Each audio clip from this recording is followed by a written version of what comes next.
isi ada 90 halaman. Kita berdoa dulu supaya materinya bisa masuk, paham, dan ujiannya lancar. Berdoa dimulai.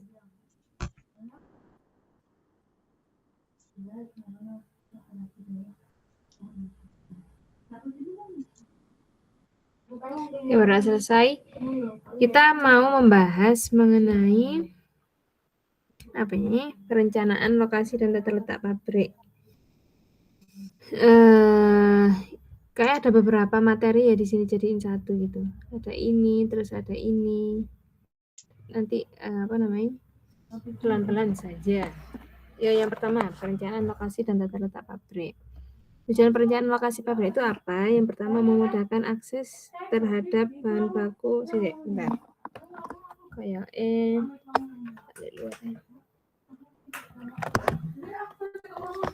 Jadi yang pertama, tujuan perencanaan lokasi pabrik itu apa? Memudahkan akses terhadap bahan baku, pasar, dan tenaga kerja. Terus menjaga mutu bahan baku, memudahkan akses ke fasilitas penunjang, dan mengoptimalkan biaya investasi. Ini buat memudahkan seluruh operasional pabrik gitu ya. Memudahkan akses, menjaga mutu bahan baku, memudahkan akses ke fasilitas penunjang, dan mengoptimalkan biaya investasi. Oke.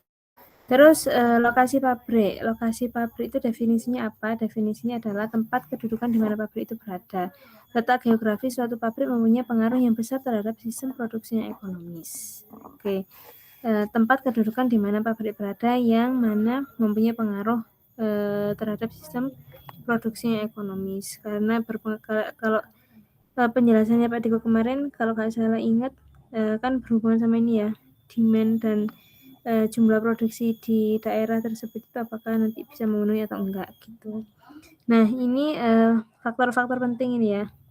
Bagian yang penting adalah banyak faktor yang mempengaruhi pemilihan lokasi pabrik. Lokasi pabrik yang baik akan dapat meminimumkan biaya, baik itu biaya transport, produksi, dan biaya distribusi barang jadi yang relatif kecil. Jadi dipilih letaknya di mana yang bisa produksi besar tapi biayanya yang sekecil mungkin gitu. Terus lanjut prinsip dasar pemilihan lokasi. Ada berdasarkan daerah atau teritorial. Ada juga yang berdasarkan ukuran size dari jumlah penduduk dan luas lahannya gitu. Pemilihan berdasarkan daerah atau ukuran dari jumlah penduduk dan luas lahannya gitu. Ada 2 ya berarti ya. Ada 3. Terus alasan menentukan lokasi pabrik ketika suatu pabrik itu mau ada perluasan pabrik atau ekspansi gitu ya, maka harus dipilih lokasinya lagi di mana gitu. Terus pemecahan pabrik ke dalam sentral unit kerja, sentralisasi kayak awalnya semuanya dikerjakan di pabrik utama, nanti mau dipecah-pecah nih. Nah, itu pemecahan lokasi dari pabrik yang mau dibangun itu harus diperhatikan. Terus faktor-faktor ekonomis, perubahan pasar, penyediaan tenaga kerja, dan lain-lain yang bakal mempengaruhi penjualan dan produksi dan penjualan produk di industri itu. Oke, alasannya ada 3, ada ekspansi, desentralisasi, sama perubahan faktor ekonomis. Terus pertimbangannya, contohnya nih, ada di pertimbangannya ketika kita mau nempatin pabrik itu di lokasi besar gitu ya, karena alasan-alasannya nih, tenaga kerjanya banyak yang terampil gitu, tenaga kerja yang terampil itu mudah didapat, karena kan udah ini ya, dari segi pendidikan, dari segi pengalaman itu kota besar sumber daya manusianya itu bakal lebih baik gitu. Terus dekat fasilitas penunjang listrik, gas, dan lain-lain itu mudah didapat juga. Dekat dengan supplier tertentu dan pasar serta sarana transportasi yang mudah. Ini keunggulan kota besar ketika mau dijadikan tempat produksi gitu ya. Tenaga kerjanya terampil, fasilitas penunjangnya dapat, dekat supplier dan juga pasar, serta transportasinya mudah, sehingga memudahkan produksi barang atau jasa di pabrik tersebut. Terus, kalau ini ada beberapa lokasi gitu ya, ada yang lokasi kota besar, city location, ada yang pinggir kota atau suburban location. Ini ciri khas gitu ya, atau apa yang ada di pinggir kota itu adalah tenaga kerjanya semi terampil, nggak seperti yang di kota besar, tapi juga nggak yang seperti di kota kecil gitu. Jadi ada yang semi terampil, terus pajak lebih ringan daripada kota besar, terus rencana ekspansinya lebih mudah dan masalah lingkungan tidak begitu besar, serta tenaga kerja dekat dengan tempat tinggalnya. Jadi keunggulan ketika mau ditempatkan di lokasi pinggir kota itu ini ya guys. Jadi nggak terlalu besar, nggak terlalu mungkin biaya upah kerja atau biaya tunjangan dan lain sebagainya itu nggak sebesar yang di city location. Tapi juga masih bisa terjangkau gitu. Tenaganya masih bisa skill, terus pajaknya juga ringan dan sebagainya. Terus ada juga yang di luar kota, country location. Dan ini lahannya itu lahan luas, mudah dan murah didapatkan gitu ya. Terus pajaknya rendah, tapi kekurangannya adalah tenaga kerjanya tidak terampil. Dan ketika tidak terampil itu nanti juga upahnya rendah. Ada sisi keunggulan dan juga sisi kekurangannya juga. Terus masalah lingkungan tidak besar, cocok untuk manufaktur berbahaya atau berisiko tinggi. Jadi karena biasanya di kota besar itu kan padat penduduk gitu ya, terus orang-orangnya juga mulai udah aware sama misalnya masalah lingkungan dan sebagainya. Tapi kalau yang di luar kota itu karena sumber daya alamnya masih luas gitu ya, dan nggak ada masalah yang nggak ada nggak ada permasalahan lingkungan itu bukan hal yang harus dibesar-besarkan gitu mungkin ya. Jadi santai aja gitu. Nah ini cocok untuk industri atau manufaktur yang beresiko tinggi. Jauh dari pemukiman juga kan, mesti bukan jauh sih, tapi lebih renggang daripada kita milih yang di kota besar. Terus alternatif pemilihan lokasi pabrik. Alternatif pemilihan lokasi pabrik ini tidak pindah, memperluas varietas yang ada, mempertahankan fasilitas yang ada dan menambah varietas di tempat lokasi lain, atau menutup fasilitas yang ada dan pindah ke lokasi lain. Iki apa deh maksudnya? Wait. Alternatif pemilihan lokasi pabrik. Untuk memperluas pabrik yang udah ada gitu ya. Itu ada tiga alternatif untuk melakukan ekspansi dengan cara tidak pindah tapi memperluas fasilitas yang ada, dan juga yang kedua mempertahankan fasilitas yang ada dan menambah di lokasi lain, atau menutup fasilitas yang ada dan pindah ke lokasi lain gitu. Nah, yang semua ini butuh perencanaan lokasi gitu. Misalnya pun nggak pindah, nanti kan bakal memperluas fasilitas yang ada. Nah, itu bakal dipertimbangkan lagi tuh seberapa luas, di mana tempatnya, di sebelah mana gitu. Kalau yang yang 2 sama 3 kan pasti ada di lokasi lain gitu ya. Dan pasti juga butuh perencanaan. Terus lokasi yang baik dan ideal itu gimana gitu ya, kriteria lokasi industri yang ideal itu adalah yang pertama dekat dengan supplier, pemasok, terus infrastrukturnya juga baik itu jalan, listrik, air, energi, keamanan, distribution cost-nya rendah, artinya ketika mau mendistribusikan suatu barang itu biayanya tuh rendah gitu, nggak terlalu yang jauh dengan pasar sehingga membutuhkan transportasi yang banyak gitu ya. Terus dekat dengan customer, dekat dengan pasar, yang mana akan mempengaruhi cost-nya juga gitu. Jadi yang baik adalah yang pertama dilihat dari suppliernya, dilihat dari infrastruktur, terus cost-nya dan juga pasar. Ada 4 gitu. Itu yang baik. Terus faktor yang mempengaruhi pemilihan lokasi. Yang pertama ketersediaan tenaga kerja kayak yang tadi ya, itu apakah kita butuh tenaga kerja yang skilled atau biasa-biasa aja atau yang rendah gitu. Itu akan mempengaruhi lokasi kayak yang di city atau yang pinggiran atau yang di luar kota. Terus jarak lokasi dengan bahan baku dan pemasok dari supplier itu ya, biar ya produksinya itu gampang gitu ketika misalnya ada bahan-bahan yang habis atau atau kekurangan ya bahan-bahannya habis atau udah ada kerusakan atau mau refund dan sebagainya, itu biar enak gitu. Terus produktivitas operasional perusahaan. Produktivitas operasional perusahaan, mau seberapa kayak kapasitas produksinya, terus gimana kayak outputnya itu berapa, itu kan juga harus harus dipertimbangkan juga. Misalnya kita mau produksinya itu sebenarnya kecil-kecil aja gitu. Ya berarti lokasinya nggak perlu yang di pusat kota yang perlu biaya tinggi dan sebagainya. Jadi berhubungan sama faktor ekonominya. Jarak lokasi dengan pasar, customer, dan pesaing. Semakin dekat dengan customer kan berarti akan semakin mudah untuk dijangkau gitu ya, distribusinya semakin mudah. Terus peraturan pemerintah tentang pajak, lingkungan, dan tenaga kerja. Ini kayak yang tadi, apakah beresiko atau enggak, apakah nanti industrinya itu bisa memenuhi persyaratan atau peraturan pemerintah di kota yang diinginkan atau enggak. Itu menjadi pertimbangan juga. Terus biaya investasi lokasi, harga tanah gitu ya, terus ekspansi, lahan parkirnya gimana, itu perlu dipertimbangkan, karena kalau investasinya tinggi tapi ternyata produktivitasnya rendah kan juga nggak balik modal gitu ya. Jadi harus dipertimbangkan.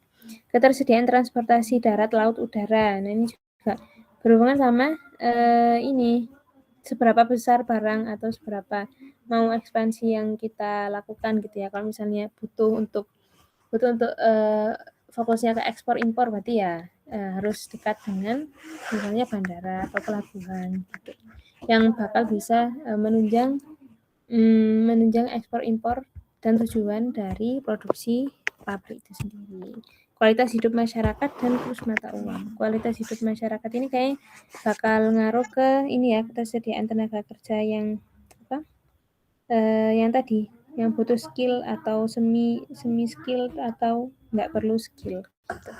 Terus kurs mata uang juga, kalau belum sama ini ya, kurs mata uang itu kayak ini kan, nilai-nilai mata uang gitu ya.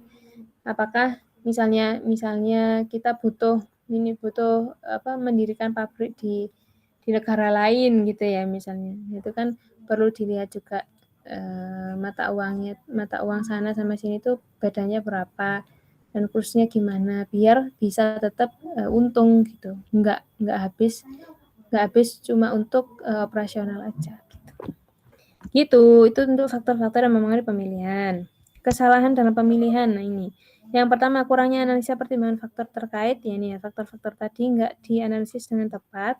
Terus besarnya pengaruh manajemen yang bersifat subjektif, kejenuhan suatu wilayah, dan sudah tersedianya lahan. Sudah tersedianya lahan itu kenapa jadi kesalahan ya? Ya Pova atau Sela, sudah tersedianya lahan itu Jujur maksudnya nggak tahu, juga bingung. Kenapa kok lahannya udah ada malah jadi kesalahan? Atau mungkin maksudnya ini kali ya, ketika suatu industri misal bosnya udah punya lahan di Malang, terus waktu dianalisis tapi kayak gitu, jadi kayak nggak objektif gitu waktu analisis, jadi kayak subjektif gitu. Jadi mungkin kayak udah terlanjur investasi di sana dan padahal di Malang kurang oke, harusnya yang oke di Kediri, tapi karena udah punya lahan di sana jadinya mungkin lebih subjektif gitu kali ya. iya bisa Kurang jadi ini sesuai sama usahanya. Jadi misal dia punya tanah duluan, dia mau invest, tapi ternyata usahanya tuh nggak sesuai sama lokasinya gitu loh. Tapi ya karena udah beli harus di situ. Itu nggak sih? Oke. Yang kayak memaksakan gitu berarti ya. Memaksakan karena udah punya ya wes di sini aja gitu. Oke, makasih Alfa dan Sela. Itu untuk kesalahan dalam pemilihan lokasi. Oke.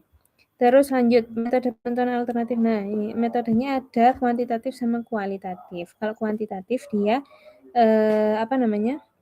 ada dua, ada yang menggunakan center of gravity. Maaf aku potong, boleh nggak? Ini udah di-record kan ya? Apa? Udah di-record belum? Oh, udah. Ya persen. Oh iya wes. Oke. GPI. Lanjut, untuk metode kuantitatif itu ada yang COG ya, yang gravitasi, pusat gravitasi, sama yang coverage center. Nanti kayak ada penjelasannya di bawah. Dan kualitatif itu yang berdasarkan ranking kayak di tugas kemarin. Nah, untuk yang gravity ya, center of gravity itu adalah sebuah teknik matematis yang digunakan untuk menemukan lokasi yang paling baik untuk suatu titik distribusi yang dapat meminimalkan biaya distribusi. Langkah-langkahnya, memasukkan total demand yang ada pada setiap grid wilayah, terus dihitung total demand setiap baris dan kolom, lalu hitung kuadratisnya, kemudian dikalikan dengan koordinatnya. Terus ini menentukan koordinat X dan Y. Oh, yang ini ya, yang di petak-petak itu ya. Jadi hasilnya seperti berikut. Jadi misalnya di wilayah Malang gitu ya, di wilayah Malang nanti itu di apa namanya? Malang kecilin sih, ini Jawa Timur. Kayak kemarin Jawa Timur terus itu ada wilayah ABCD gitu ya. Di wilayah ABCD itu nanti bakal dibuat kotak-kotak gitu. Nah, di setiap kotak nanti bakal dilihat misalnya di kotak yang sini. Oh, ternyata wilayahnya apa ya? Wilayahnya Tulungagung ngono misalnya ya. Ini demand-nya berapa, di sini demand-nya berapa gitu. Kalau misalnya nggak ada wilayah yang banyak demand-nya, kalau nggak salah itu nggak usah ditulis ya, kayak pokoknya yang dia ketepaan ada wilayahnya baru ditulis. Baru nanti dijumlah di sini. Dijumlah setiap baris dan kolom, terus nanti dikuadratkan, terus nanti dikalikan dengan koordinatnya. Menentukan koordinatnya yang kayak ini tadi. Terus terus diapakan? Dari Mau data nanya, disamping itu dapat 23 dari mana? Kan kalau waktu itu kan kita dari hasil ini ya, dari hasil harga tanah, terus UMP dan lain-lain kan. Itu 23 itu dari totalnya atau gimana? Bukan. Kalau yang kita kemarin bukan pakai ini. Kita kemarin Oh, pakai yang bawah. oke. Beda ini, beda. Jadi kalau yang 23, 63, 84 ini total demand-nya. Berapa sih biasanya di masyarakat di situ gitu ya, di daerah itu penjualan atau apa ya, minat dari produknya itu biasanya misalnya dalam jangka tahun. Dalam jangka tahun itu berapa produksi yang bakal diterima di situ gitu. Jadi misalnya 28 ini juga bisa dalam ribuan atau juta gitu kali ya. Pokoknya ada 28, 55, 63 gitu. Nah, nanti ketika udah dihitung, terus didapatkan koordinat sentral. Dihitung dengan metode COG di atas sehingga didapatkan koordinat sentral. Dari sel yang ada, maka alternatif letak sentralnya itu di sini gitu ya, berada pada sel ini. Gitu. Terus ya Mau udah nanya, berarti nanti setelah kan dimasukkan berarti itu kayak perkiraan gitu ya. Perkiraan tuh habis itu yang dia dilingkarin di koordinat itu tuh kayak apa namanya? Dia mau di situ gitu. Terus dia nyari kota terdekat di situ apa gitu. benar. Oh, oke. Oke. Di sini. Yes. Terus kalau kemarin kita nggak nyoba sih ya, jadi kurang paham juga. Tapi harusnya dari rumus ini ya. Dari rumus dan perhitungan ini udah didapatkan titik. Oh, ternyata di sini gitu. Nah, terus ada metode selanjutnya nih, ada coverage center, sebuah teknik matematis yang digunakan untuk menemukan lokasi paling baik di suatu titik berdasarkan jaraknya ke pusat. Ini kita nggak belajar kah yang hitungnya? Soalnya katanya keluar soal hitungan. Jujur dah. Keluar. Kan udah di announce kalau keluar. Ya wis, Emang boleh udah wis. dikasih tahu berapa soal? Atau cuma hitungan doang? Cuman gitu sih, penentuan lokasi metode ranking dalam kurang menghitung. Oh, alah. Iya ki Pew. berarti. Guys, ayo. Tapi enak kok, aku baca sekelas enak kok cara ngitungnya. Tapi ini aku belum tahu sih yang dapat pojok kanannya dari mana. Itu dapat angka di dalam dari mana deh? 2363 gitu. Udah diketahui harusnya ya. Oh, udah. Heeh. Berarti langkah pertama kan misalnya berupa narasi ya, nanti berarti kita masukin angka-angkanya sesuai wilayahnya, terus di grid ada berapa kolom berapa baris gitu ya. Terus dihitung jumlah per baris dan jumlah per kolom. Setelah itu dikuadratkan. Ini sama ini. Dikuadratkan masing-masing. Nah, terus ini D kuadrat dikali Y. Wait. Kemudian dikalikan dengan koordinatnya. Tentukan koordinat X dan Y. X itu berarti jumlah dimen X kuadrat dikali koordinat X per jumlah dimen X kuadrat. Bentar. Berarti apa? Dimen Y kuadrat itu yang mana deh? Dimen Itu tuh kayaknya yang pojok itu loh, yang misal itu kan hasilnya misal ini ya, misal apa kolom yang A yang bawah kan D-nya itu kan kali 23 tambah 43 sama dengan 66. Nah, habis itu kan D-nya dikuadratkan, hasilnya 4356 kan kalau misalnya dikuadratkan. Nah, aku nangkepnya X benar. Kemudian kalian dengan koordinat X, X-nya itu dapat dari sininya, dapat dari koordinat yang ini loh, dikali 1. Oh, ini dah. Dikali 1. Terus yang ini kan dikali 2 jadinya segitu. Iya nggak sih? Oh. Iya. Oh iya juga ya. Berarti yang ini dikali 3. Dikali yang ini ya. Kalau kolom berarti dikalikan Atas. atasnya kolom ini ya. Kalau baris berarti ini dikali 4 gitu ya. 4. Oh, oke. Terus tinggal jumlah dapat. Dijumlah. Ini ini dijumlah. Terus dibagi 222,511 dibagi 61,799 itu mana? Oh, dibagi D kuadratnya. Oh iya benar. Yang ini ya. Dibagi ini, terus yang ini dibagi ini. Ini dibagi ini. Oh iya benar. Terus 3,6 sama 2,7. Oke, saya ulang. Jadi nanti ditulis ya, demand-nya berapa, terus dikotak-kotakin, ada kolom berapa dan baris berapa. Terus nanti penamaan kolom sama barisnya, kalau yang kolom dia tuh mulai ini ya 1, 2, 3, 4, 5. Tapi kalau yang baris dia yang ke sini tuh 4 ya. 4, 1. Kayak X dan Y itu kan yang terkecil kan dari bawah ke atas gitu ya. 1, 2, 3, 4, 1, 2, 3, 4, 5.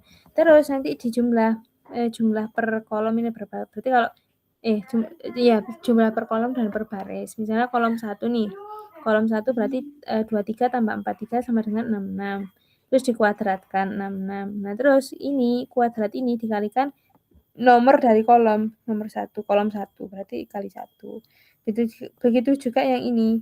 Kan hasilnya ini ya udah dikuadratin terus dikalikan 2. Kalau ini berarti kalikan 3, kalikan 4, kalikan 5.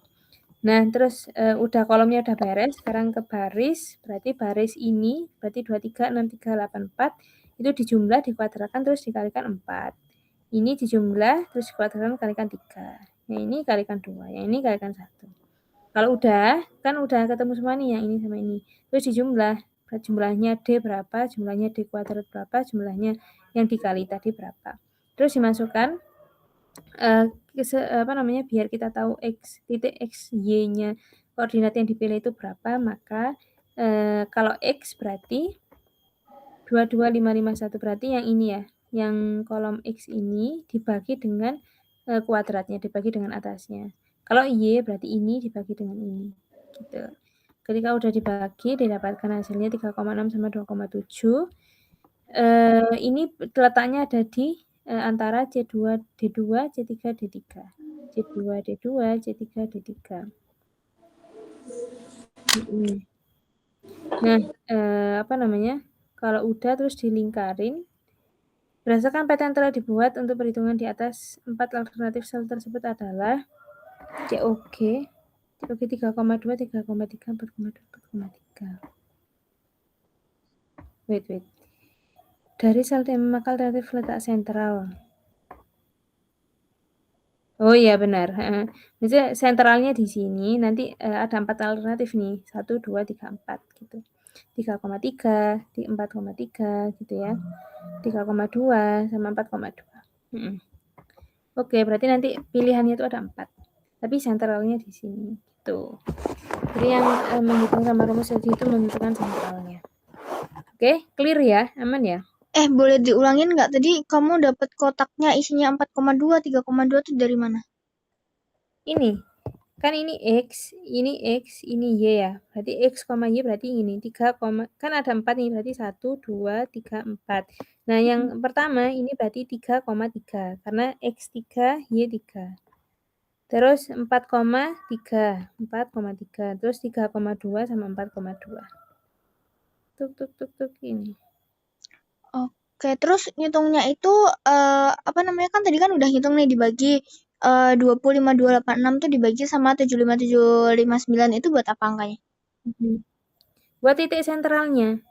Kalau misalnya nanti ketika dibagi ya titik sentralnya di sini gitu. Berarti ya nanti ada 4 alternatifnya 1,4, 2,4, 1,3, 2,3 gitu. 1,4, Aman nggak? 2,4. Yang ininya Mm-mm. buat apa? Yang 3,6 sama 2,7. Itu Nah titiknya ini apa titik gimana? sentral. Heeh. Kan 3,6 itu di antara 3 dan 4 kan, berarti di sini, di antara ini. Di sini di garis ini nih. Terus 2,7 di antara 2 dan 3, berarti ya di sini 23 di antara 2,3 dan di antara 3,4. Oh alah, jadi Gitu. ada 4 alternatif. Tapi kalau mau nentuin Mm-mm. titiknya yang pas, itu ngitung yang itu. Mm-mm. Oke, thank you, thank you. Mm-mm. Oke, aman ya, lanjut ya. Oke. Terus lanjut ini metode coverage center adalah sebuah teknik matematis yang digunakan untuk menemukan lokasi yang baik berdasarkan jarak ke pusat demand pabrik tersebut. Langkah-langkahnya, masukkan total demand ada pada setiap grid wilayah, jadi sama kayak yang tadi ada grid-gridnya. Hitung total demand setiap barisan kolom, lalu hitung pula kumulatifnya sehingga jumlah kumulatif horizontal sama dengan vertikal. Bentar. Kayak yang tadi kan ya? Jadi bentar, hitung nilai pusatnya mendekati pada kolom jumlah kumulatif horizontal, ditarik garis lurus horizontal. Demikian juga untuk vertikal, tentukan pusat demand-nya. Kan tadi ini datanya masih sama, ini D-nya 170 tadi. Oh ya benar. Sama kok 170. Ini total barisan kolom ya. D-nya itu total barisan kolom itu sama. Terus dekumulatif berarti apa ya dekumulatif? Oh, ditambahkan dari sebelumnya. Misalnya, 66. Berarti kan 101 tambah 6 kan 167. 167 tambah 108, 275 gitu ya. Kalau ini, kenapa ini 541 langsung ya? Harusnya masih 170 gak sih? Dekumulatif. Bentar. Masih memahami bedanya apa? Dia Oh, tujuannya untuk apa? Gimana? iki. Sebentar. Nyamuk rek. Dimulainya dari nomor 1. Kalau nomor satunya kolom kan dari sini. Berarti 66 terus ke sini gini. Kalau yang ini yang Y berarti ya dari sini. 121 ditambah 147 268. 268 tambah 103 371. Tambah 170 541 gitu. Aman enggak? Paham? Oke, aman. Boleh diulang nggak? Terus Sumpah nggak paham. jadi gini, Mm-mm. ini sebenarnya sama kayak yang tadi ada grid-gridnya, terus kita mau harus diketahui dulu jumlah per baris dan kolom. Nilai D ini jumlah baris per kolom kayak tadi kan sama. Terus yang beda kalau yang tadi kan dikuadratkan terus dikali gitu kan. Nah, tapi kalau metode ini enggak, metode ini tuh kumulatif gitu. Artinya dia nilai yang di posisi pertama itu nanti bakal ditambahkan dengan posisi kedua, terus ditambahkan dengan ketiga gitu. Contohnya ini lihat ke kolom dulu ya. Kan ini kolom 1, 2, 3, 4, 5. Nah, nilai di kolom 1 kan 66 nih. Berarti untuk dekumulatif pertama itu sama dengan angka pertamanya 66. Terus nanti ditambahkan 66 tambah 101 berapa? 167. Terus ditambahkan lagi 167 tambah 108, 275. 275 tambah 123, 398. 398 tambah 143, 541 gitu. Nah, itu yang untuk yang kolom karena kan kolom jalannya kan 1 ke 5 itu dari kiri ke kanan gini ya. Mm-mm. Nah, kalau yang baris dilihat dulu, kalau yang baris itu kan jalannya angka nomor 1 itu ada di bawah gini kan, bawah ke atas. Berarti nanti jumlahnya juga bawah ke atas. Pertama ini 121, ya kan sama yang pertama.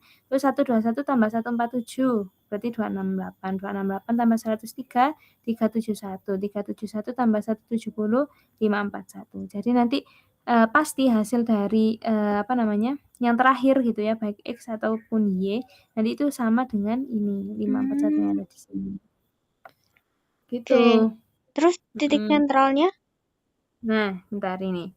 Ini udah yang B udah kumulatif. Hitung nilai pusatnya mendekati pada kolom jumlah kumulatif horizontal, ditarik garis lurus horizontal.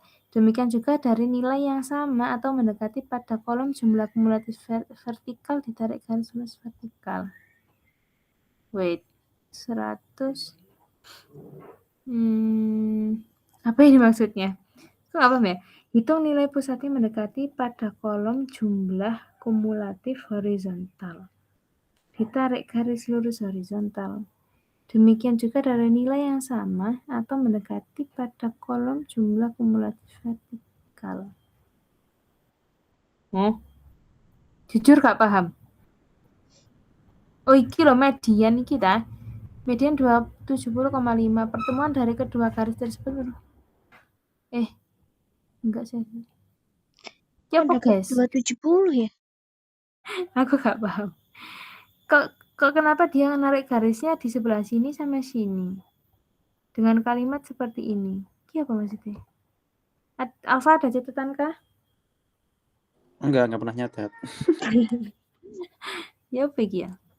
Tanya Itu GPT. Ya kali ya. Tapi bedanya apa deh yang coverage sama yang atas? Nah, kalau yang atas dia kan pakai D kuadrat sama dikalikan koordinatnya. Kalau ini dikumulatif aja. Maksudnya kayak penerapannya. Oh, nggak tahu juga ya kalau itu ya. Oke. Jelaskan. Kayaknya ini deh. Dikasih ini juga.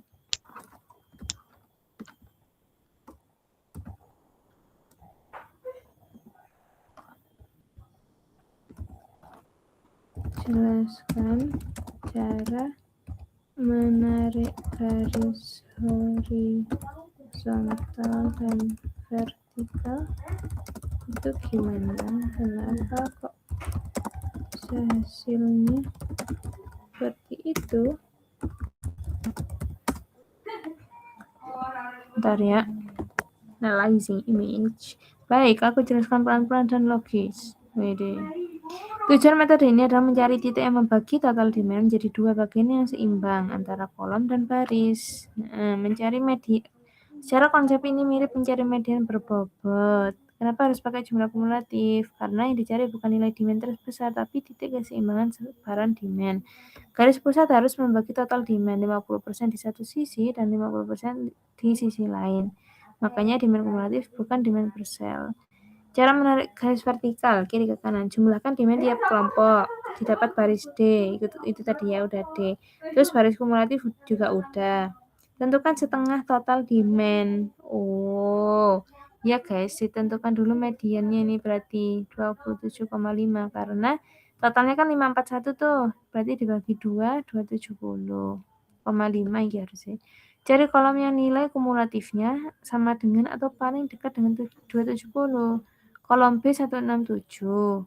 Kolom C 275 paling dekat dengan 270. Kolom B ini masih 167.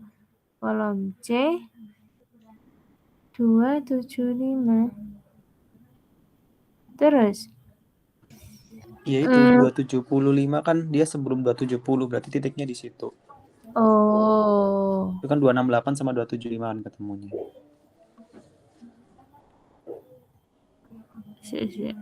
Yang dilihat dekumulatifnya. Oh iya sih, benar. Sebelah kiri kolom C, cara menarik garis horizontal, langkahnya sama. Terus paling dekat itu 273. Oke. Jadi yang dilihat di kumulatifnya, yang paling dekat dengan 70 mana? Yang paling dekat itu ini sama ini. Oke. Kalau misalnya misalnya 250 gitu ya mediannya, berarti harusnya ini tetap di sini. Tapi yang garis lurus yang ini berarti di bawah sini ya, di bawahnya 268 gitu kah? Mm-mm. Oh, oke. Oke, udah dicari. Bentar deh. Tadi pertanyaan Cina tuh menarik tau. Aku tadi sebelum ini juga bingung itu. Kan ini dengan data yang sama, kan lokasinya bakal berbeda. Nah, berarti pertanyaannya apa yang dia ngebuat beda? Harusnya kan kalau datanya sama dengan perhitungan yang bukan metode yang sama, harusnya kan ini kan sama kan. Tapi kan dia kan metodenya beda dan hasilnya juga beda dengan data yang sama. Berarti intinya kalau dari definisinya yang metode pertama itu gimana, metode yang kedua gimana? Apa yang Kalau paham, sebenarnya mereka cari? kalau pahamku yang pertama ini karena dia melihatnya kan paling besar-besaran ya. Maksudnya dengan semakin besar nilai ini, maka juga koordinatnya akan semakin besar kan. Artinya dia mencari titik lokasi pabrik itu dengan demand yang terbesar gitu. Yang paling mungkin demand terbesarnya itu yang mana gitu. Tapi kalau yang ini dia bukan lihat besar-besaran, lihat keseimbangannya aja. Di Jawa, misalnya ini peta Jawa Timur gitu ya. Di daerah Jawa Timur ketika mau memproduksi suatu pabrik, mendirikan suatu pabrik, nanti itu letaknya di mana supaya semuanya tuh seimbang gitu. Baik yang punya demand kecil maupun demand besar itu nanti bisa terdistribusi. Nggak hanya fokus ke yang besar aja gitu. Kalau pahamku gitu ya. Tapi kayak kebalik gak sih Konit kalau dari pengertiannya? Nggak tahu ya. Gitu.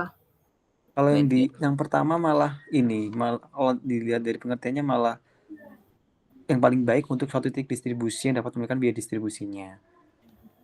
Maksudnya apa namanya? Nggak tahu, jujur bingung. Oke. Yes. Coba kita tanya ya.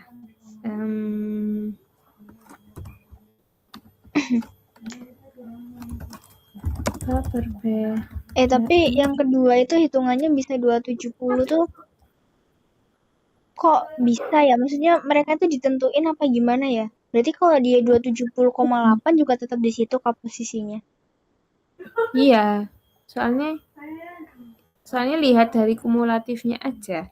Kalau kecuali nanti 280 gitu ya. 280 berarti ya di sini, bukan di sini. Setelahnya 275 sini. Berarti ntar soalnya request gitu ya. Kayak buatlah yang demandnya 273 terus ininya garis horizontalnya 103 gitu ya. Bukan dari situ sih requestnya dari data yang di dalamnya sini. Karena untuk menentukan 270,5 itu didapat dari median atau nilai tengah dari 541. Gitu. Oh, Kalau dibagi ya misalnya berarti. iya dibagi 2. Kalau misalnya ini pun berubah ya bukan 270 lagi gitu. Tergantung ininya nanti berapa. Oke. Nah ini guys. Ini bagus dan sering keluar di ujian. Perbedaan mendasar secara konsep ya. Kalau coverage center itu titik keseimbangan sebaran demand. Kalau COG titik rata-rata berbobot demand. Median berbobot. Tujuannya membagi demand 50% di setiap arah. Kalau ini meminimalkan total jarak atau biaya distribusi dengan pendekatan kumulatif dan ini perhitungan numerik. Gitu ya. Bentuk hasil, titik di grid tertentu. Kalau ini titik koordinat desimal. Sensitif terhadap demand ekstrim. Ini sangat sensitif. Bisa jatuh di luar sel, ini bisa. Lebih realistis untuk peta grid, iya. Contoh logika sederhana. Ada satu wilayah demand yang sangat besar di satu sisi. Kalau coverage, tetap cari titik yang membagi demand kiri dan kanan itu seimbang, sehingga tidak tertarik ekstrim. Kalau COG, titik pusat tertarik kuat ke wilayah yang punya demand sangat besar tadi. Sehingga pusat bisa bergeser jauh. Kapan dipakai? Kalau data berbentuk grid wilayah pakai ini kayak rekomendasi gitu ya, coverage center, tujuan visual zonasi coverage center. Kalau optimasi biaya atau jarak itu COG, data koordinatif numerik juga COG, tahap awal perencanaan itu pakai coverage, dan selanjutnya pakai COG. Karena ya itu tadi kalau misalnya kan fokus apa ya kayak tujuan utama harapannya bisa memenuhi demand sebanyak-banyaknya gitu kan. Kalau COG ya dia bakal condong ke yang punya demand lebih besar biar penjualannya besar tapi dengan distribusi yang kecil gitu. Kalau yang coverage ya pokoknya Lanjut merata lanjut. aja gitu. Ini Gitu. bukannya gini ya? Apa? Kalau COG itu segmentasi pasarnya bukannya lebih spesifik ya? Karena dia bergantung sama demand. Tapi kalau yang coverage itu bukannya dia lebih cari titik tengahnya tuh Iya kayak benar. persebaran pasarnya tuh lebih apa namanya lebih lebar gitu sih? Atau Iya, gimana? benar kok itu. Sama yang dimaksud Oh, ini. Sama-sama, benar kok. Pokok oh, yang COG itu dia menitik beratkan satu wilayah tertentu yang punya demand besar gitu. Sehingga kan spesifik gitu. Kalau yang coverage berarti ya dia apa namanya?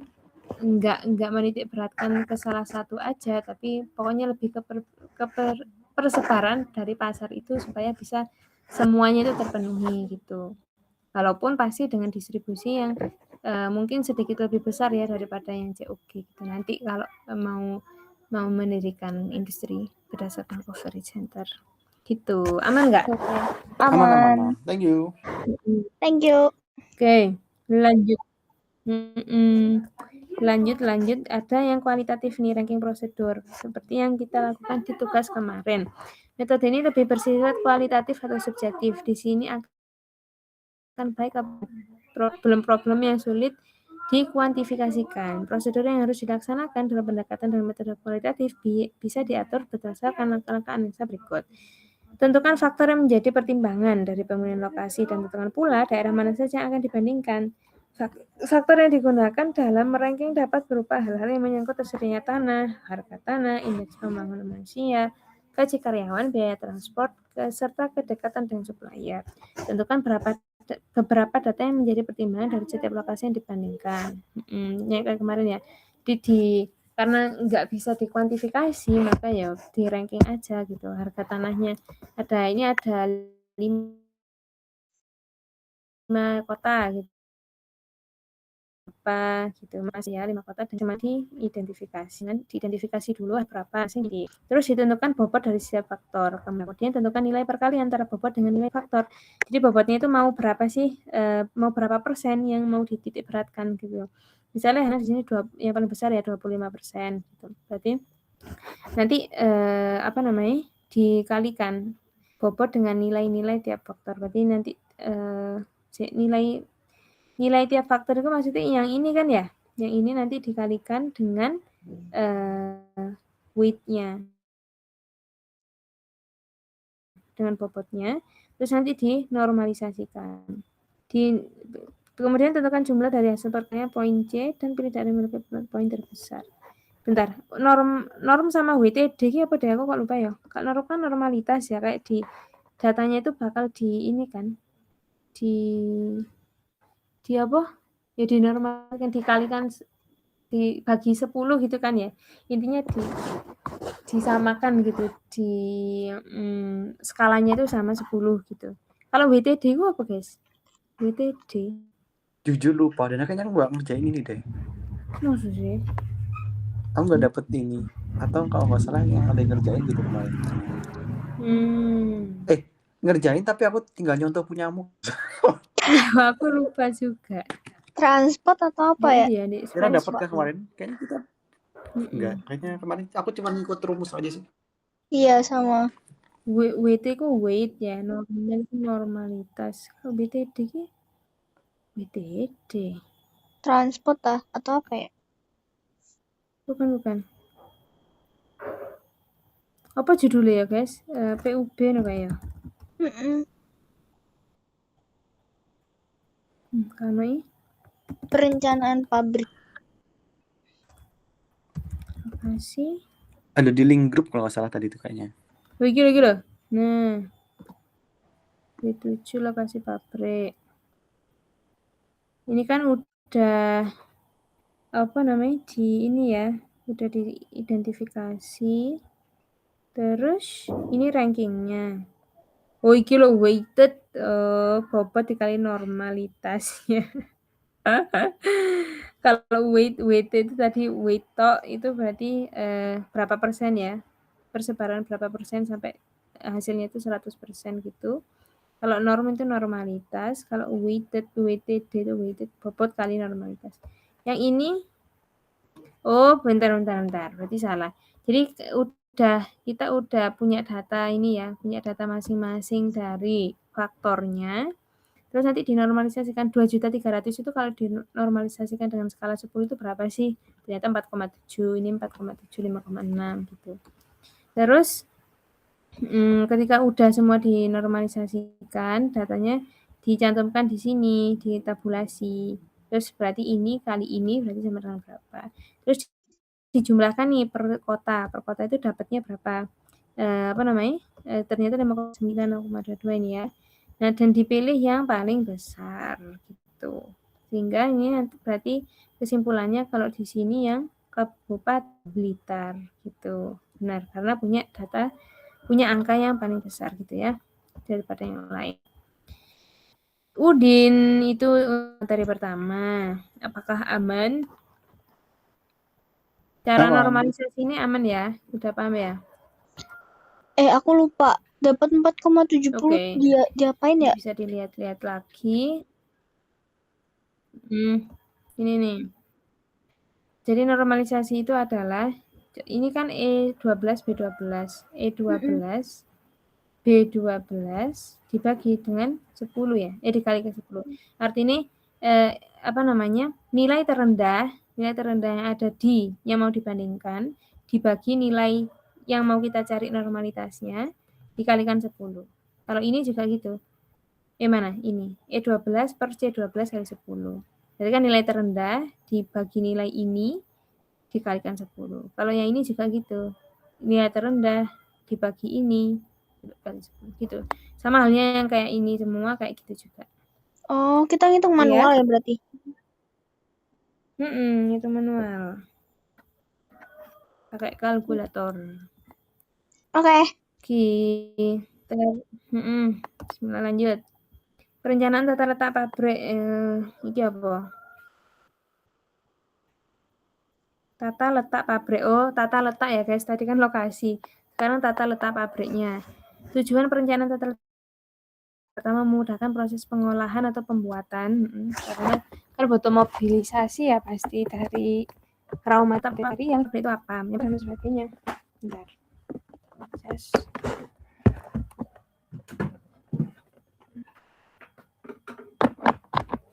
Jadi untuk memudahkan proses pengolahan atau pembuatan, terus meminimumkan penanganan bahan, mempertahankan fleksibilitas, menekan investasi mesin, menggunakan volume ruang bangun secara ekonomis, meningkatkan efektivitas penggunaan tenaga kerja, dan memberikan kenyamanan. Intinya pokok biar operasional di dalam pabrik itu bisa berjalan dengan lancar dan aman gitu. Terus definisinya adalah suatu proses perancangan dan pengaturan fasilitas fisik baik bangunan, mesin, dan utilitasnya untuk mengoptimalkan keterkaitan antar pekerja, aliran bahan, informasi, dan metode operasi dalam rangka mencapai tujuan perusahaan secara efisien, ekonomis, dan aman. Oke, suatu proses perancangan biar mengoptimalkan antar pekerja, aliran bahan, dan informasi, serta metode operasinya. Biar tujuan industri itu tercapai. TLP itu tata letak pabrik berarti ya. Tata letak pabrik berupaya meminimumkan kegiatan non-produktif untuk mengurangi hal-hal yang tidak perlu dilakukan gitu ya. Terus berupaya memberikan keamanan dan kenyamanan dalam bekerja sehingga produktivitasnya itu meningkat dan berupaya agar bahan dan produk itu aman. Oke, berarti yang di-highlight itu adalah keamanan dan kenyamanan baik itu dari pekerja maupun dari bahan serta produk yang dihasilkan. Terus tujuan itu tadi nggak sih sama tujuannya ya. Terus prinsipnya apa? Integrasi menyeluruh komponen sistem konversi atau transformasi. Jarak pergerakan dari bahan orang itu minimum, aliran dengan urutan yang efektif, kepuasan, dan fleksibilitas. Oke, di prinsip dari perencanaan tata letak itu tadi ya. integrasi, sistemnya itu berjalan gitu. Bisa bekerja tanpa ada hambatan, terus jaraknya itu minimum, mengurangi hal-hal yang tidak perlu, aliran dan urutannya baik itu mulai berarti kayak mana dulu yang harus dikerjakan sampai akhir itu bakal berurutan gitu. Terus volume ruang efektif, nggak terlalu besar, nggak terlalu kecil, dan hasilnya adalah kepuasan dan fleksibilitas. Permasalahan sehingga perlu diredesain. Nah ini perubahan satu proses yang diubah gitu ya, itu harus dirancang kembali biar dievaluasi gitu, apakah tetap efektif dengan rancangan yang lama atau harus yang baru. Terus ekspansi kapasitas, ketika ada kapasitasnya meningkat berarti ya dirancang lagi. Ketika ada diversifikasi atau penambahan produk baru karena berkaitan sama bahan, terus berkaitan sama kayak prosedur pengolahan itu bagaimana gitu ya. Penggantian mesin dan peralatan juga kalau misalnya ternyata dari mesin kecil ke mesin besar itu kan berarti perlu diredesain tata letaknya gitu ya. Biar enggak nyerimpeti atau biar enggak apa iki? Cancel. Biar enggak pokoknya biar optimal lah prosedurnya. Adanya kondisi bottleneck pada lantai produksi, aliran kerja bahan orang, peralatan atau kegiatan yang semerawut atau simpang siur, kegagalan memenuhi jadwal produksi, dan rasio penanganan atau waktu proses yang tinggi. Jadi kalau ada bottleneck, terus alirannya semerawut, terus kegagalan dalam memenuhi jadwal produksi, serta rasio penanganan dan waktu proses itu berbeda jauh gitu ya, maka harus dilakukan redesign gitu biar optimal lagi. Proses perencanaan tata letak, ini ada 9 prosesnya ya, menentukan produk yang diproduksi itu apa, prosesnya gimana, keterkaitan antar departemen itu bagaimana, kebutuhan luas dan kebutuhan luas untuk setiap kegiatan itu butuh di setiap departemen itu butuh luas berapa, terus mengembangkan alternatif-alternatif yang akan terjadi gitu ya. Terus mengevaluasi alternatifnya, mengembangkan alternatif tata letak maksudnya. Terus tata letak itu bakal gimana, apa aja, terus mengevaluasi, memilih dan menerapkan tata letak serta memelihara menyesuaikan tata letak agar tetap optimal gitu. Jadi produk, proses, keterkaitan antar departemen, luasnya, terus mengembangkan alternatif, mengevaluasi, menerapkan dan mempertahankan. Terus strateginya ada 6 kaidah dalam merencanakan tata letak. Yang pertama, tempatkan pusat-pusat berdekatan, kurangi kebiasaan menempatkan barang sementara. Oke, buat tanda pada lantai untuk menandai letak material dan tahapan kerja. Upayakan dalam jumlah dan ukuran penyimpanan sementara. Upayakan dalam jumlah dan ukuran penyimpanan sementara. Ini maksudnya apa? Upayakan dalam jumlah. Jujur bingung. Yang ketiga itu apa maksudnya guys? Upayakan dalam jumlah dan ukuran penyimpanan sementara. Mungkin maksudnya Gudang, jangan Kak. terlalu banyak nimbun gitu kan. Oh, iya sih. Biar ini ya, biar enggak misalnya bahan gitu ya, biar bahannya itu aman, terus prosesnya juga lebih mudah untuk misalnya mencari bahan gitu dan sebagainya. Oke, berarti mengurangi penyimpanan sementara intinya. Oke, terus otomatisasikan pengaturan material handling, pemakaian mesin kecil yang banyak lebih baik daripada mesin besar yang sedikit. Pemakaian mesin kecil yang banyak lebih baik daripada mesin besar yang sedikit. Oke, bila mungkin tempatkan robot-robot terutama untuk pekerjaan yang berulang gitu. Kegiatan produktif.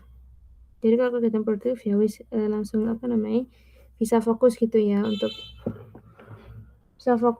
produk yang dihasilkan itu langsung gitu. Kalau masih banyak beberapa langkah, beberapa hal-hal yang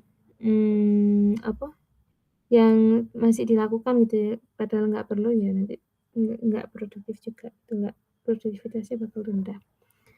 Terus data input, produk, jenis, jumlah, spesifikasi, proses. Oh ini buat ini ya, data buat melakukan perencanaan tata letak.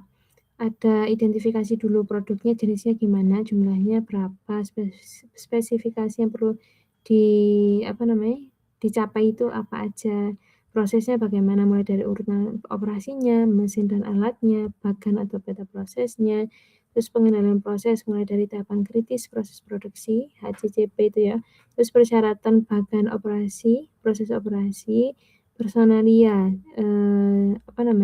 pekerja itu ya, jumlahnya ada berapa, area penugasannya di mana aja, spesifikasi kerjanya gimana, fasilitas kebutuhan personil, badan organisasi, bahkan orang mesin, deskripsi pekerjaan. Oke, terus ada juga penyimpanan dan atau penggudangan. Jumlahnya berapa, cara, persyaratan, jadwal produksi, volume, ini bahan ya, penanganan bahan itu volume, tipe aktivitas, peralatan spesifikasi, pola aliran, servis atau auxiliaris. Kebutuhan pelayanan untuk personil, fasilitas pendukung pabrik, biaya dan investasi, kendalanya apa aja. Jadi semua ini harus diidentifikasi sebelum kita melakukan tata letak pabrik gitu. Tipe dasar yang perlu dipahami adalah menentukan proses perancangan, perbedaan permasalahan. Tipe tata letak perlu dipahami, menentukan proses perencanaan, perbedaan permasalahan, menentukan dan ditentukan oleh karakteristik sistem konversi atau proses produksi, jumlah keragaman produk, volume produksi, dan pola aliran bahan. Kalau tipe dasar, tata letak berorientasi pada proses dan berorientasi pada produk. Oh, oke. Jadi ini yang perlu dipahami untuk menentukan tipe tata letak itu bakal bakal menentukan proses perancangannya. Perbedaan dengan tipe kedua tipe ini itu beda permasalahan yang akan maksudnya berdasarkan permasalahan yang berbeda gitu.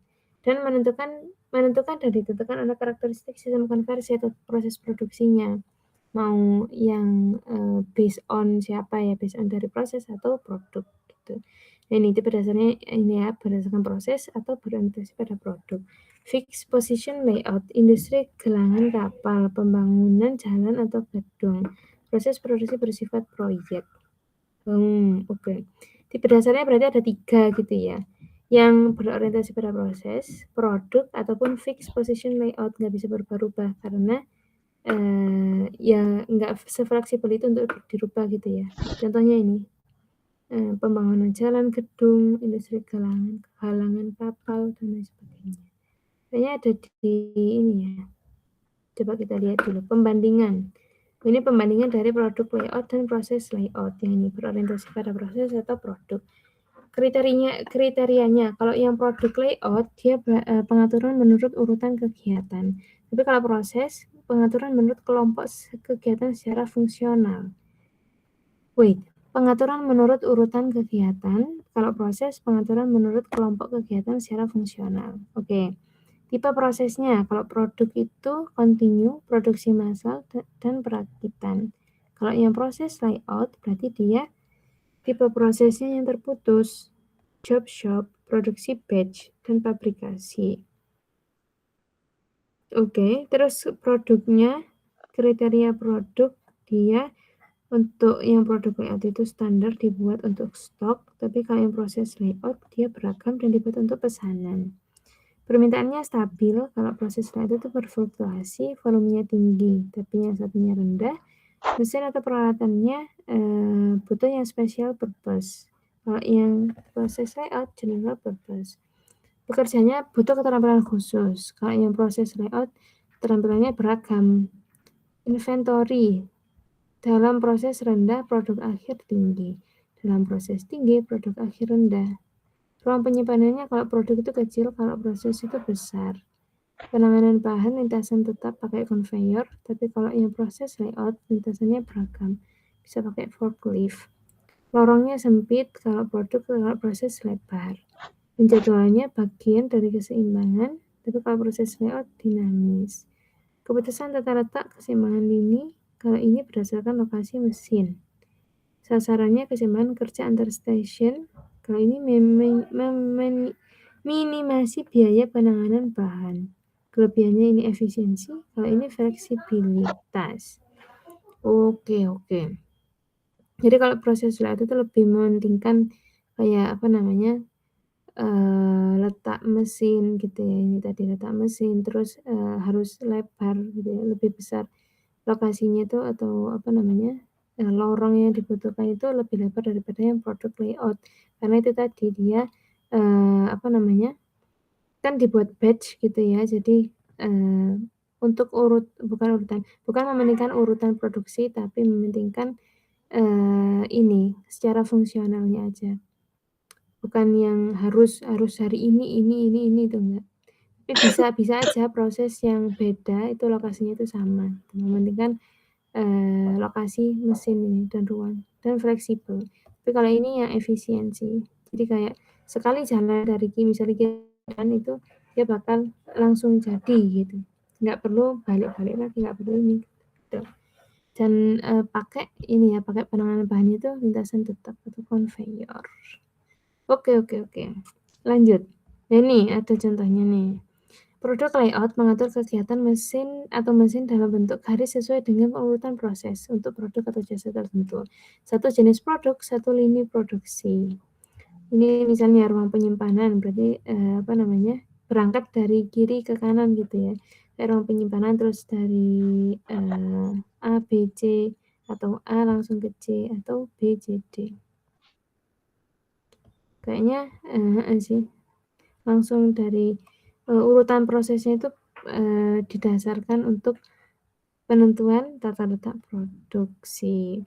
Tapi kalau ini contohnya lagi nih, dari gudang terus ada departemen-departemennya.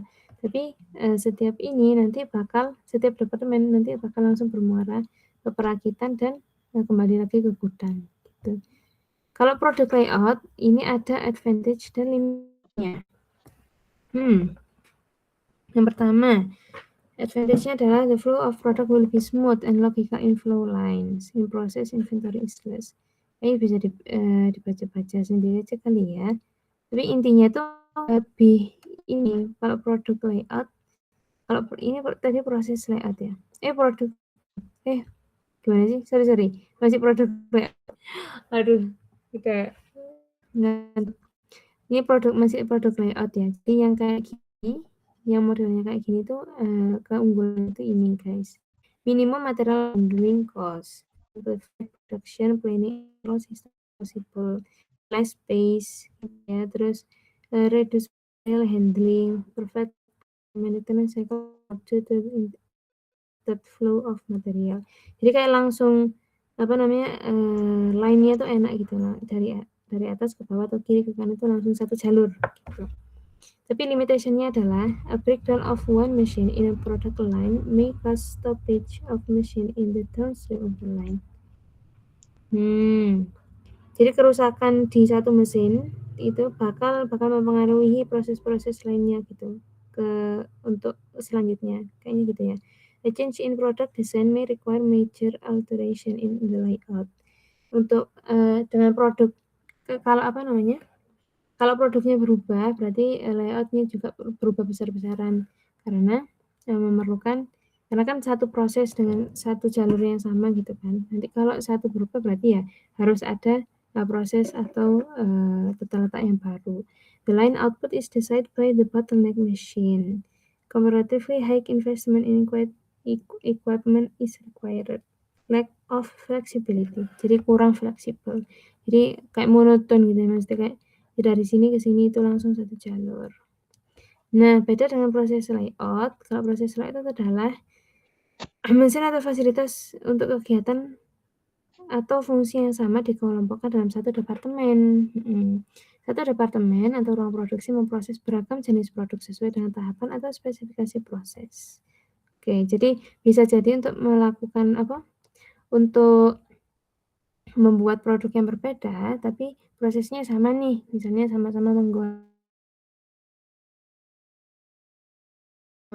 memotong gitu ya, jadi dijadiin satu aja gitu.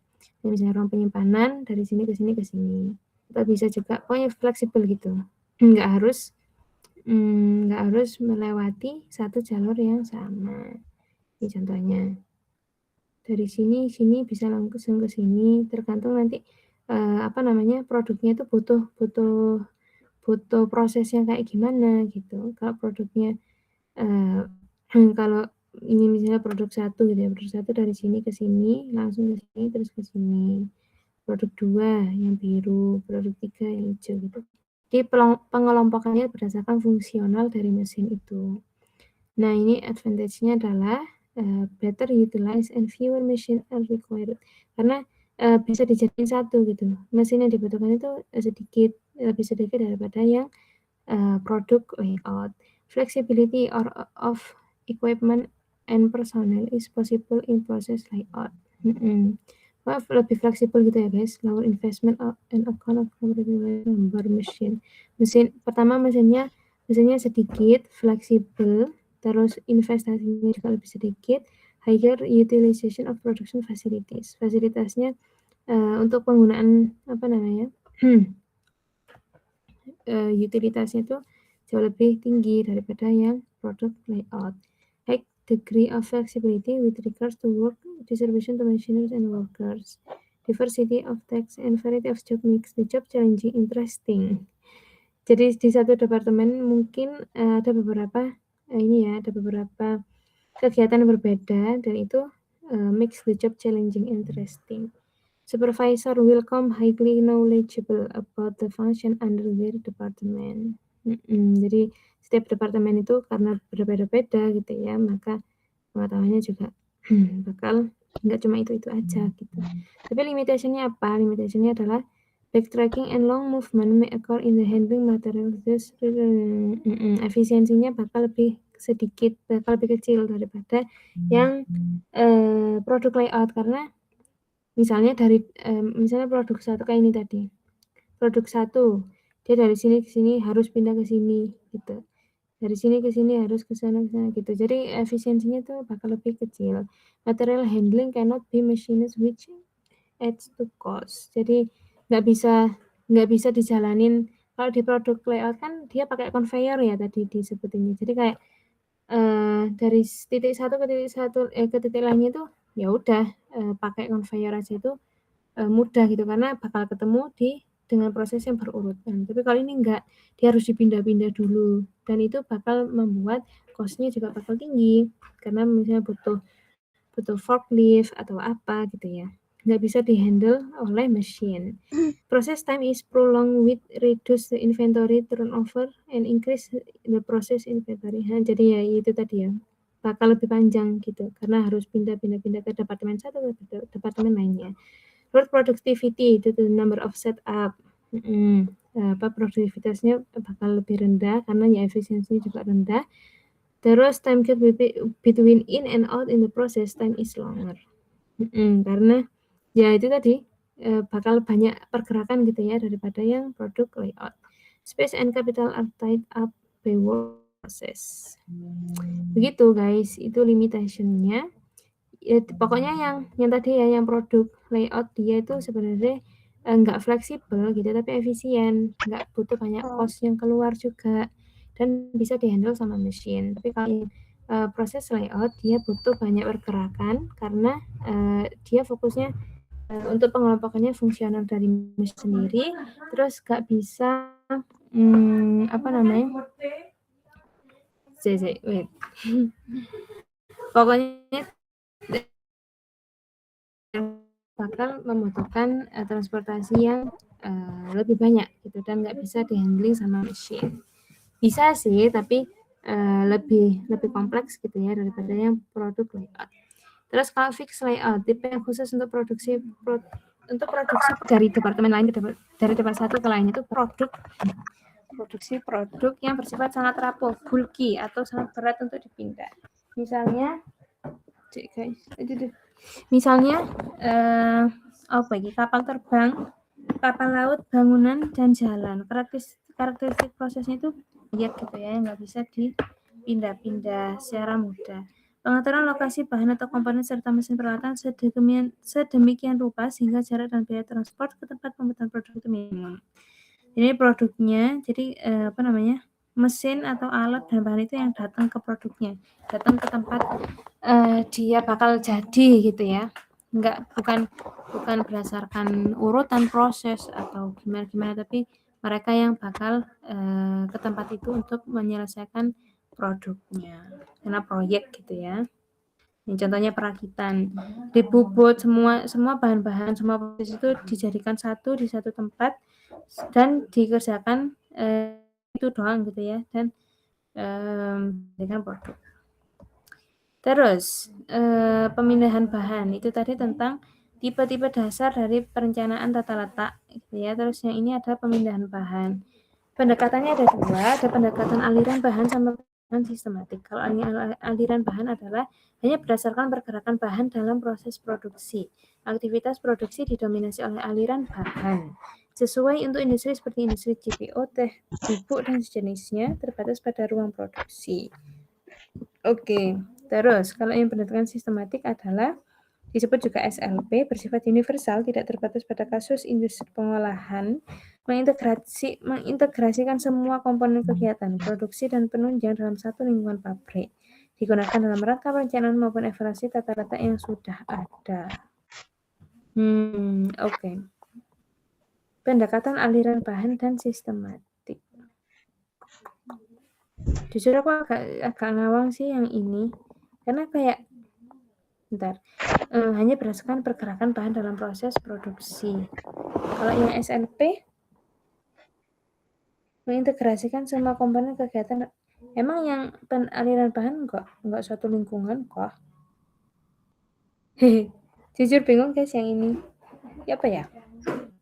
Contohnya industri ini.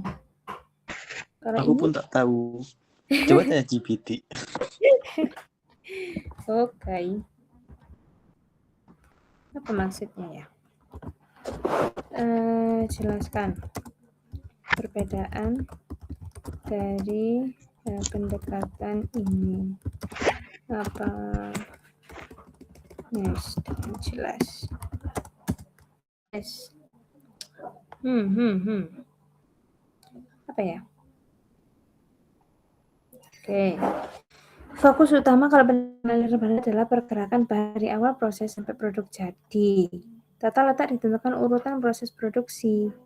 Mesin fasilitas disusun mengikuti alur material. Tujuan utama adalah memperpendek jarak, waktu, dan biaya pemindahan bahan. Berarti kayak produk layout tadi kan ya? Ciri-cirinya, dominan pada ruang produksi, mengabaikan atau sedikit mempertimbangkan kantor, penunjang, cocok untuk industri proses kontinu, produknya homogen.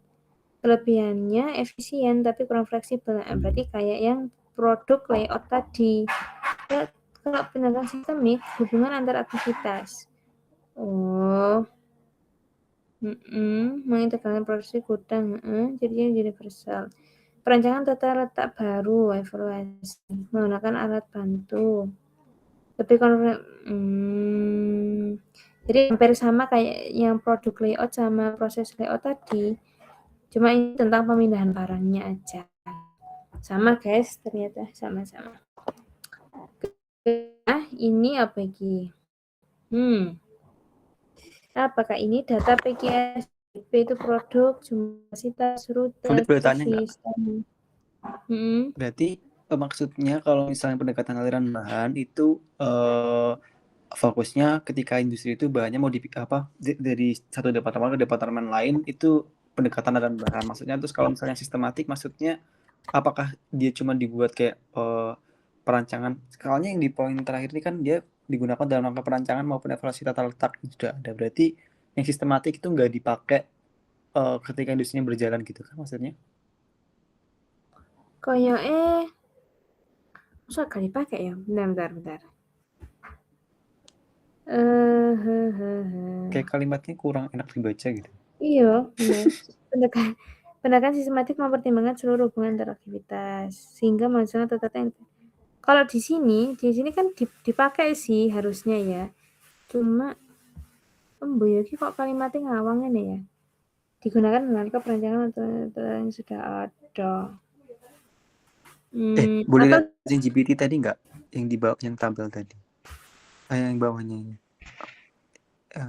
Yang atasnya kan? Yang ini di compare bentar. Maksudnya apa?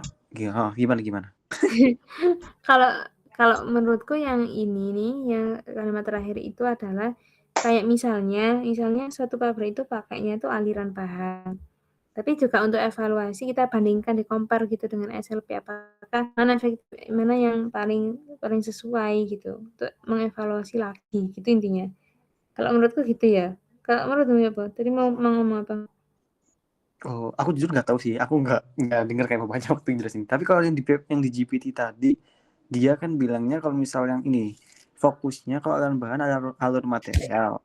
Terus kalau SLP hubungan aktivitas, apakah maksudnya kalau misal yang aliran bahan ya udah bahannya cuma ngalir aja dari satu departemen ke departemen. Tapi kalau SLP itu dia ditinjau di setiap departemennya apakah ada hubungannya, bahannya ada hubungannya. Jadi pemindahan bahannya itu ini apa disesuaikan sama aktivitasnya juga gitu. Gitu kan maksudnya dia. Iya, kayak gitu. Dan dia kalau prinsip yang kayak gitu kan mirip sama yang proses layout tadi ya. Jadi kayaknya ada keterkaitan deh. Jadi kayak misalnya kayaknya ya, kalau pahamku berarti kalau misalnya pakai proses layout, maka pemindahan barangnya itu pendekatannya SLP. Tapi kalau yang produk layout berarti pemindahan barangnya berdasarkan pendekatan aliran bahan. Gitu berarti. Iya benar. Make sense. Oke. Yoi. Lanjut. Ini OPG. Kita punya data. Terus aliran bahan, keterkaitan aktivitas, diagram keterkaitan aktivitas. Oh, prosesnya guys. Prosesnya kalau kita mau memilih rancangan yang mana gitu ya. Yang sesuai dengan industri kita, berarti kita harus mengumpulkan data terlebih dahulu nih. Terus diidentifikasi apakah masuk aliran bahan atau keterkaitan aktivitas. Maksudnya apakah perlu apa? Ya, ngono guys. Kayak perlu apa pembanding gitu, dibandingkan dulu apakah kok pembanding sih? Aku tuh ngomong apa bentar. Kita punya data tentang produk, jumlah, kapasitas, rute, servis, dan timingnya dari suatu produk yang mau kita hasilkan. Terus diidentifikasi apakah dia tuh masuknya di pendekatan aliran bahan atau keterkaitan aktivitas. Setelah itu, dibentuk diagram keterkaitan aktivitas. Terus dibentuk diagram keterkaitan antar ruang dengan memperhatikan kebutuhan luas ruang dan luasan yang tersedia. Setelah itu disusun tuh alternatif rancangannya, misalnya ada 3 gitu ya. Nah itu nanti untuk menyusun alternatif rancangan perlu mempertimbangkan keamanan, kebijakan organisasi, pembatas teknis, faktor eksternal gitu ya. Dan alternatif rancangan yang udah disusun bakal dievaluasi dan dipilih rancangan yang terbaik. Gitu ya berarti ya. Tapi aku kayak ragu di sini deh, iki dipilih atau gimana ya? Yang sebelah sini nih. Bener kok kayaknya emang dikomparasikan gitu ya. Oh iya benar ya berarti. Oke. Oke. Jadi ini langkah-langkah untuk memilih. Enggak. Maksud kamu tadi pertanyaan kamu itu dipilih dari apa? Enggak, itu belum dipilih berarti itu masih di-compare maksudnya gitu kan? Maksud kamu? Iya, Iya, belum dipilih ya, masih di-compare. belum. Pilihnya di bawah. Oh Yes. iya. Oke. Terus komponen dalam sistem aliran bahan. Kalau sistem aliran bahan yang tadi yang pertama itu adalah subjek, bahan, orang, dokumen, peralatan, sumber pergerakannya gimana, komunikasinya, yang mengkoordinir sumber pergerakan itu harus jelas juga, jadwal produksi, diagram proses, borang perintah produksi atau pengiriman. Pola aliran bahannya itu adalah lokasi penerimaan dan pengiriman, jumlah tahapan, prasarana transportasi, jumlah tingkat produksi, jumlah komponen bahan, ukuran dan konfigurasi. Bentar ya. Kalau yang ini bahas tentang apa nih? Faktor yang diperhatikan. Berarti ini membahas satu-satu lagi ya. Tadi yang produk layout dan pendekatan aliran bahan itu butuh ini komponennya itu ada ini subjek, sumber pergerakan sama komunikasi. Subjeknya itu butuh bahan, orang, dokumen dan peralatan itu harus lengkap. Terus sumber pergerakannya fasilitas pengolahan dan transportasi. Untuk pergerakan aliran bahan itu fasilitas untuk pengolahan bahannya itu harus gimana, harus ada apa aja gitu ya, terus transportasinya dipakai itu apa, misalnya kayak conveyor dan lain sebagainya. Terus komunikasinya untuk mengkoordinir sumber pergerakan, jadwal produksinya, diagram proses dan borang perintah produksi atau pengiriman. Terus ada pola aliran bahan yang perlu dirancang gitu kali ya. Yang perlu dirancang berarti tentang lokasi penerimaan dan pengiriman, jumlah tahapannya atau panjang prosesnya itu seberapa, prasarananya, transportasi di luar pabrik itu apakah ada dan itu apa aja gitu kali ya. Terus jumlah atau tingkat rantai produksi, jumlah komponen bahan dan ukuran konfigurasi bangunan yang ada. Gitu agak sih maksudnya. Maksudnya kayak untuk merancang dalam sistem aliran bahan itu yang perlu diidentifikasi dan dipertimbangkan itu ini gitu kan ya. Betul. Oke. Kalau di pabrik dulu Kak, kalau capek, Enggak, aman. kayaknya udah ngos-ngos. Aman. Enggak cuma agak-agak ngantuk. Oke. Tapi kalau aku enggak ngomong tambah tidur nanti. Minum dulu. Ya. Cek, ambil minum. Lucu banget. Oke. Cel, kamu makan apa Cel? Kamu GoFood apa Cel? Geprek. Masya Allah. Tenang Cel, nanti hari kamu pulang ke Solo hari apa? Kamis kah? Enggak, aku nunggu suksesi dulu. Masya Allah. Anak RSC. Kamu lanjut RSC ya? Enggak. Kamu jadi kabit kah? Enggak. Enggak, Bang, enggak. Oke. Hasil jadi kabit sel. Aduh. Oke. Udah aman. Bismillah, lanjut lagi. Satu yang diperhatikan dalam perencanaan aliran bahan. Tentang bahan atau produk itu karakteristik, volume, jenisnya, tahapannya apa. Ini kodenya nggak sih? Dirincikan lagi ya.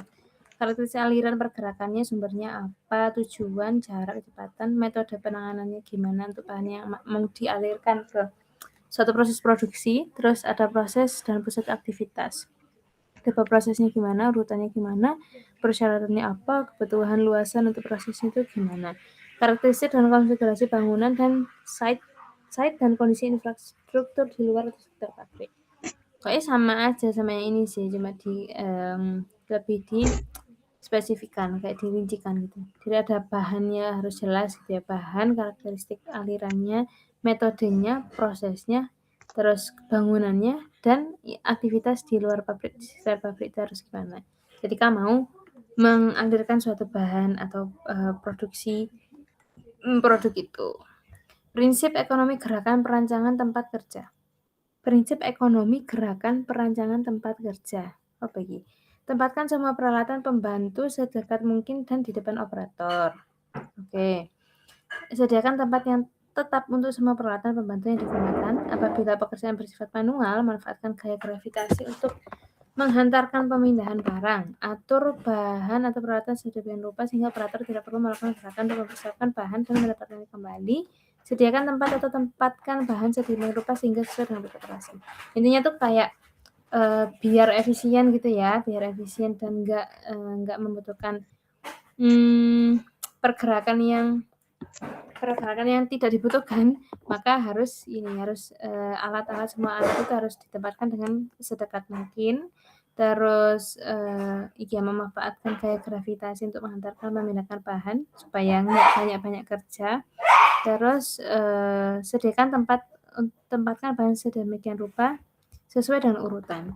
Pokoknya yang jadi highlight di sini adalah dekat, terus sesuai dengan urutan, sediakan tempat yang tetap, memanfaatkan gaya gravitasi untuk menghantarkan biar nggak terlalu berat gitu. Oke. Terus atur ketinggian itu untuk ini ya, alat dan bahan suatu operator. Terus atur ketinggian tempat yang disesuaikan dengan pemasukan bahan, tempat di mana bahan tersebut digunakan, dan tempat hasil samping. Oke, jadi dikategorikan kayak biar nggak campur jadi satu. Terus berikan ruang cukup pada tempat kerja untuk penghantaran bahan, penyimpanan, dan tempat pembuangan sampah atau limbah, serta pergerakan pekerja. Oke, atur ketinggian tadi, atur ketinggian dan luas biar cukup. Terus memberikan ruang yang cukup untuk seluruh proses tahapan produksi, hindarkan penempatan bahan dan peralatan pembantu di atas lantai tanpa meja yang cukup tinggi sehingga mudah dijangkau. Oke, intinya mudah dijangkau gitu ya, biar enggak terlalu sulit untuk digapai. Terus rancang lokasi atau tempat bahan produk peralatan pembantu sedemikian rupa sehingga operator terhindar dari gerakan yang canggung terpatah-patah. Ya intinya line produksi itu harus kayak gercep gitu ya, dari awal sampai akhir itu langsung tek tek tek gitu, nggak perlu harus ke sini dulu, harus ngambil ini. Jadi itu tadi yang perlu diperhatikan. Prosedur. Cek bentar. Berarti intinya apa ini? Intinya untuk prinsip di tempat kerja itu pergerakannya harus diminimalisir dengan yang pertama kedekatan dari peralatan. Terus kedekatan peralatan, tempat yang tetap, urutannya gitu ya, bahan-bahan atau alat itu ditempatkan sesuai dengan urutan biar enak untuk mengambilnya. Terus ini tadi juga ketinggiannya harus diatur, luasnya harus diatur, terus nggak boleh menyulitkan untuk operator dan menghindari